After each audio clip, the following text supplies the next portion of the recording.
like to welcome everyone to the Freedom of Flight Veterans Video Tribute.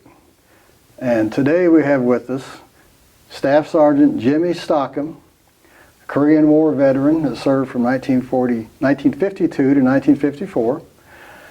And Jimmy, I'll just let you start. Were you drafted into the Army? Yes. There was, in 51, I got my draft notice, and a few days later my father passed away, and I asked for a 90-day extension, and they granted a year. So then I got the second notice in 52, and then I went to Kansas City for induction. Okay, then where did the Army send you from there? Well, I come back to Crowder and rode the train back to Camp Crowder, and then we got all of our clothing and everything there, and then we went to Camp Carson, Colorado. Or excuse me, Camp Roberts. Camp Roberts, California. Yes. Okay, and then where? I stayed there and went through basic, eight weeks of infantry basic, and then 8 weeks of school, cook and baker school. Okay, you learned how to be a cook? Yes. Okay, and then you were assigned to the 24th Infantry Division and sent overseas to Korea. Yes.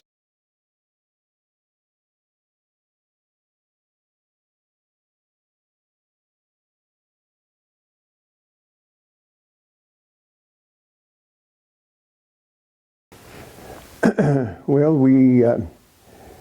of course,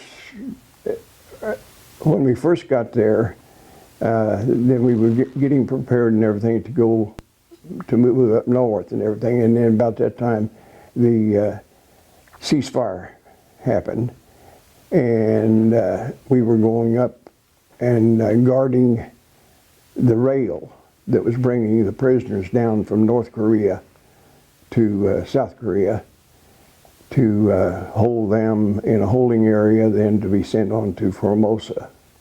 Okay. And I understand the holding area was on board ship at a time? Well, no, there was a MP camp there. Okay. And military police, and we took that over and guarded them there. And then they boarded the ships, the small ships, in Pusan, and then we went on to when we got aboard ship, the Navy crew would do their normal duties and everything, and we were guarding and everything. Then as soon as they got done, like in the kitchen, they cleaned up the kitchen, and then our crew moved in, and we cooked the rice and hash. So your primary job was to feed the prisoners of war? Feed and guard the prisoners, yes. Did you have a mixture of Chinese and North Koreans? Do you know? Red Chinese. Red Chinese mostly. And North Koreans. Well, the North Koreans stayed there, but the Red Chinese went back to... Okay. Red Chinese. Went to Formosa. And the meals every day was rice and hash? Yes. And did you ever have any interaction with the prisoners? Was there any disturbances or? Yes. There was, of course they had they had to dispose of the human waste, you know. And so they had barrels cut in half, and they had ropes on them and everything, and they carried them up the stairs and everything, and they had a ramp built off the side of the ship, and they dumped those and then washed them down with a fire hose. Well, there were some of these prisoners that broke loose and dived overboard. Oh, really? And so the Navy immediately lowered small boats, and they went out and got them, brought them back.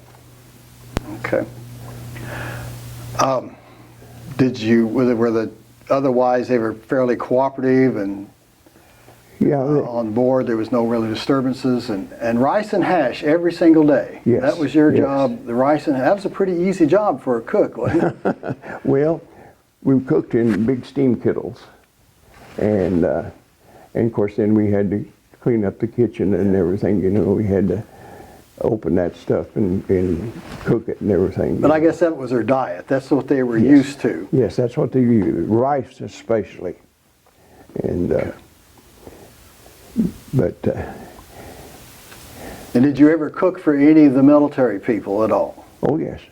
Okay, and what was your specialty with that? What do you think you, as a cook, I was in the service myself, Yeah. appreciated a good cook. What was your specialty? Well, I guess I was I was in Korea for 2 Thanksgivings and 2 Christmases. Oh, okay. Very special time. So we had fresh turkeys that we had to cook. Now I don't know whether you're familiar with the field ranges, and they had what they call a square head, and it was would hold 2 turkeys. Okay. So we would cook 2 at a time, and then we had about probably 8 or 10 stoves, and then we had a crew of North Koreans that would come in and service those stoves and everything, and fill them with gas and everything, pump them up, but the troops really appreciated that food, especially because so much of it that we got was stuff that had been processed in cans and whatever. You know, this was fresh. Good. And you were assigned to the 24th Infantry Division. Mm-hmm. Now, how close to the front line did you get? Well, I didn't get up to the 38th while the shooting time was going on. As I say, they called a ceasefire, and then that's when everything just shut down, and then that's when they started moving them back down towards South Korea to get them out of North Korea and get them sent back home. And So you were essentially kind of a cook and a guard for these prisoners on the way back to Formosa where they released them. mm-hmm. Okay. Is there anything else you'd like to add to your the time? thing that, and I tell you, I'll say this: the military done everything they could to do what was right as far as the prisoners were concerned, and they outfitted them with fatigues, new boots, underclothes, and everything before they got on the boat. All of that went overboard. They threw it into the waste, and it was dumped overboard. And most of them got off there with just undershorts on. But they did that, I guess, for a purpose, because there was a lot of photographers and people there that was recording what was going on, what was taking place. And So you needed, for hygiene purposes and everything on board ship, everybody was uniformed, Yeah, the uniforms yeah, were clean, everything was structured like that. But and the odd thing, myself and 1 or 2 more were wearing rubber shoes because we couldn't get boots. And this rubber shower shoes. And the boots all went to the prisoners that were going back, and they threw them away. I'll be. Yeah, but of course then after that was all over, then we got boots and everything, you know, and got what we needed. And So after the war, how did you get home? well, I was on a troop ship going over. We went into to Tokyo Harbor, and then and we went down south to get away from a hurricane and storms and everything, you know. And it took quite a while, longer than normal to get over there. So, but then on the way back, we had a lot of returning Australians, Canadians aboard ship with us, and of course we didn't have to do anything as far as cooking or anything on the troop ship coming back. And Did you get seasick? No, never did. I The ship saw kind of rotates. I saw something. It was kind of scary. I went up aboard or up on the main deck early one morning, and they had shut the engines down on the ship because every so often they had to. It was my understanding they had to shut them down and do maintenance on them and everything, you know. That sea was just as flat as a piece of glass, and it was scary. It was beautiful. The sun was coming up, but it was like I say, I'd never seen anything like that. And then of course after I don't know how long it was, but then they started the engines back up and we went on our way. But every so many hours running, they had to do that.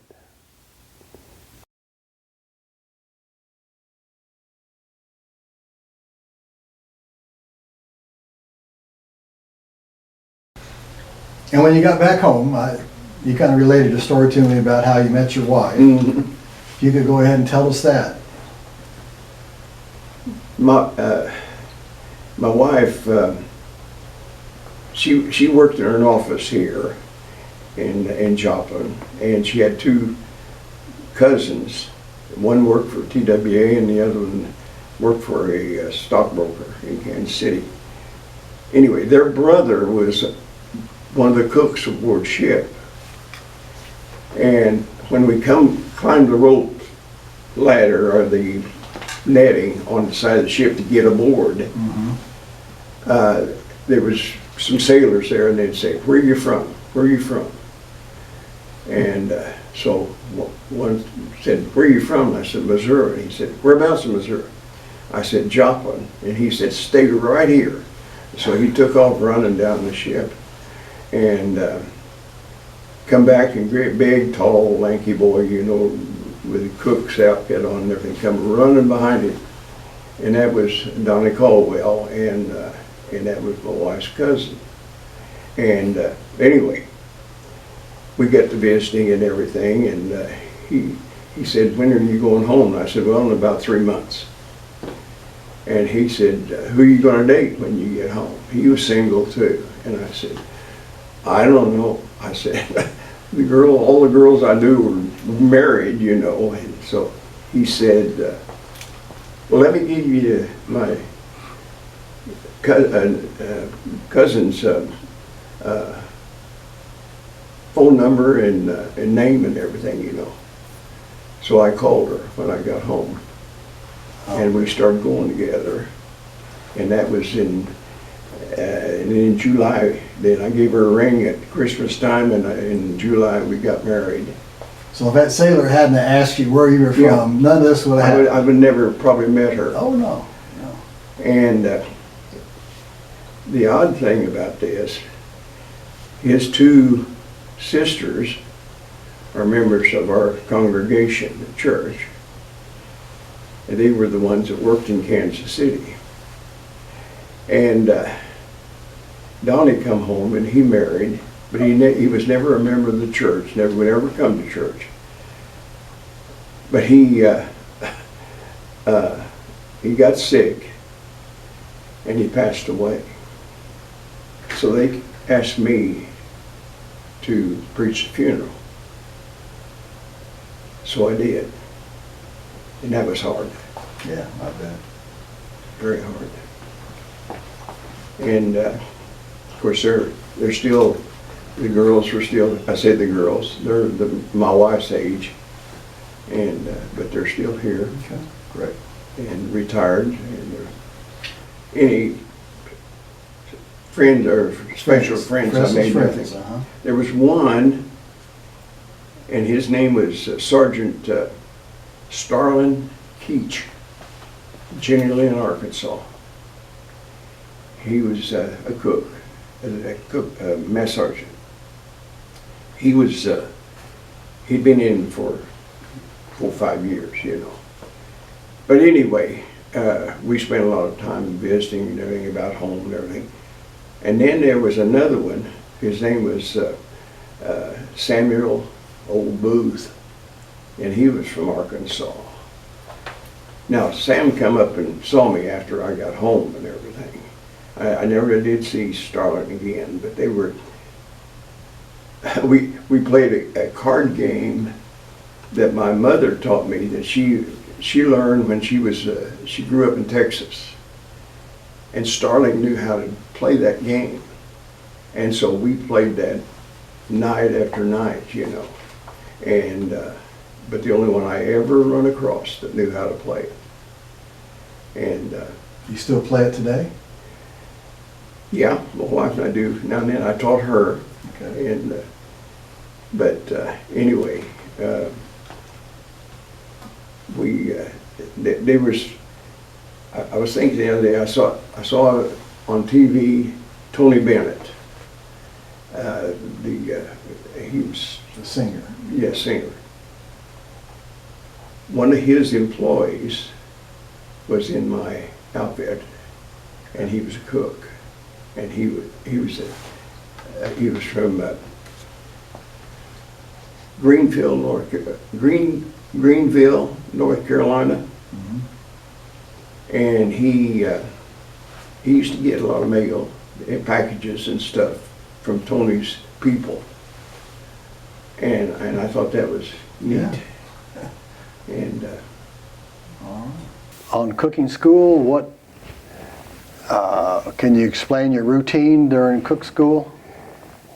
well, we had, of course, we cooked in the big mess hall there, and it had diesel stoves, and the top of the stoves were a grill. And I know aboard ship when we was going over, we cooked hotcakes for everybody, and we just go down through there and just pour those hotcakes, you know, on there, and somebody else come along and turn them over, and then someone else come along and take them off, you know. Like an assembly line. Yes, and but I learned a lot in cook, and I cook now. I cook a lot, and I taught my wife to cook. Oh yeah. And but that in itself was a blessing to me, because until that time and everything, I depended on my mother, you know, to do all the cooking and everything, and so. And how many men were you in charge of as a staff sergeant? I think he was about 14, 15 in the company, or not the company mess, but the battalion mess. Mm-hmm. Yeah. And you had KPs, people Yeah, oh, come yes, in and clean the yes, pots and pans, yes. and soldiers would rotate through that process. Yes. Yes. So you had to supervise them. Yes. So it's a busy job. Yeah. Early in the morning till late at night. Yes. It was in Korea. We didn't have any way of getting bread or anything, so we started baking bread, and we took Spam cans, so 5-pound Spam cans, and cut them down through the middle, and opened them up, Okay. cleaned them out, and that's what we use for bread pans. And we bake bread every night, and then all during the night, the men coming off of guard duty would come in there, and we'd have hot bread for them, and coffee, and Okay. something for a snack and everything. But that, and I like that. I like the baking part of it. So, but Did you have good officers? yeah, Top notch? yeah. Army, well-run organization? Yeah, I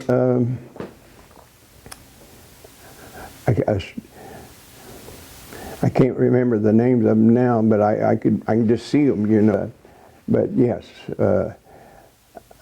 they were military people, and they would, while we was double timing, they was double timing backwards, you know, running along side up and down the ranks, you know, and that That was impressive. Yeah. kind of aggravated me at times. Yeah. But they were in good shape and everything, and they treated us well, you know. So. Okay.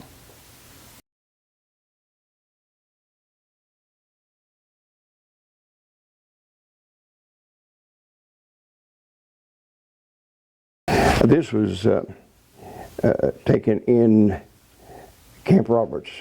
Okay. This was aboard ship, and when we left Japan, they told us to pack everything in the footlocker and lock it up, and then we was going on a temporary duty, supposedly. Never did get back there. All of my personal stuff and everything, I don't know what happened to it. It's in a footlocker someplace, and Yeah. don't have any idea whatever I have happened. no idea. But anyway, that's all I had right there is what I had in my bedroll and everything, and so and my dog tags over here. When we were guarding the prisoners there at the MP camp, Mm-hmm. they took my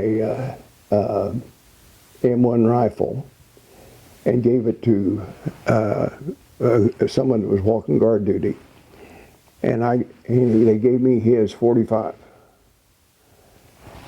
and of course I bought that shoulder holster but anyway, and I kept that, and I had to learn to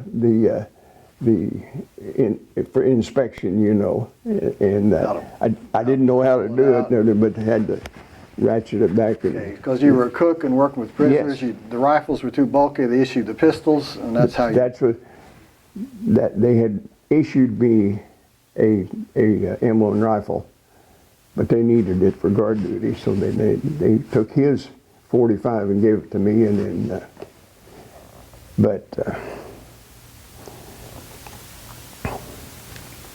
Well, they call Korea the Forgotten War, and we just appreciate your time today to bring some of these memories out. Being aboard ship with a lot of prisoners was a unique experience. yeah. So we're glad you shared that with us today. Well, it was a lot of people don't know anything about that, never heard of that before, No, you know, no. and